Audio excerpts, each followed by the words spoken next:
There are millennia out there of human memory that survives to this day in written forms, in oral traditions, in community rituals. Common ground, common purpose. And these are actually the kind of repertoires that make us humans.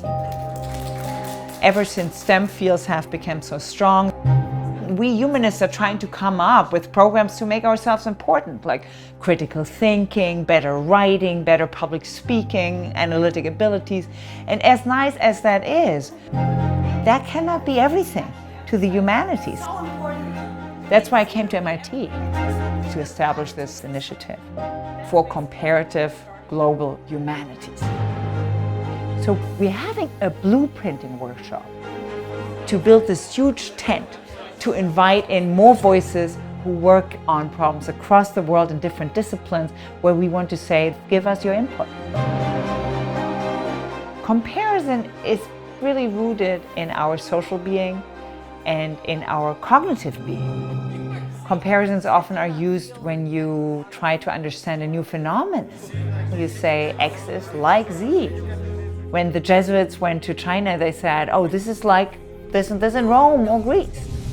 So it's actually a cognitive mechanism that familiarizes you with things and the way you grow into more knowledge. So what we want to do is to really compare cultures across time, across space, across huge data, and really see what emerges in terms of patterns. And go in particular into cultures that existed before the West deeply influenced them. What kind of knowledge cultures did they have? Where we could really learn and enrich our conceptual vocabulary. For example, we are living in a later day age, late modernity. There have been a lot of late ages, late antiquity, late medieval ages. There have been so many late ages, actually with very similar features. Distrust in political institutions, violence, religious fundamentalism. Let's go into history. How did people get themselves out of it? And then what does it mean for our future? And it can be small things like an astronomer wants to name a new star. Don't choose a Greek goddess. Why don't you use an Indian figure or a Chinese figure?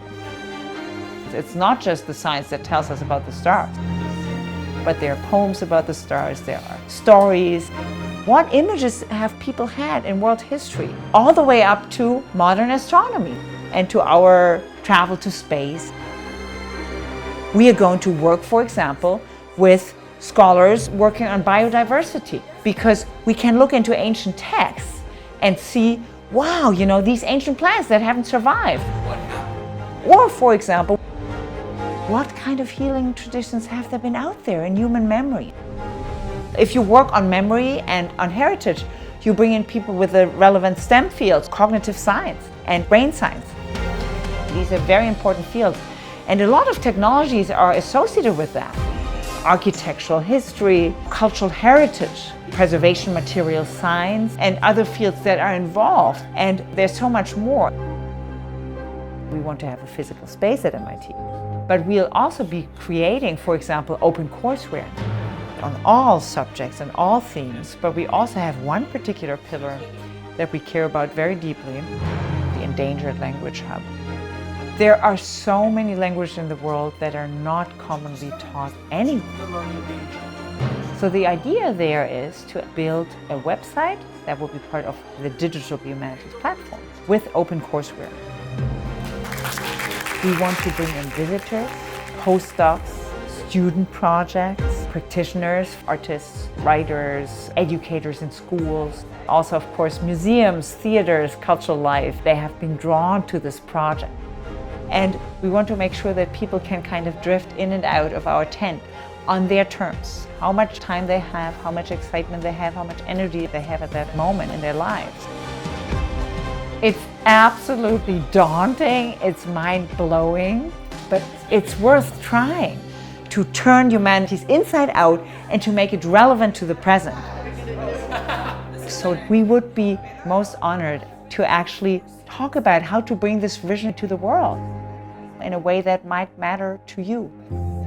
And if you have funds that you could share to help us shape projects along the lines of our vision, where you want to make your imprint in this moment and also for the future.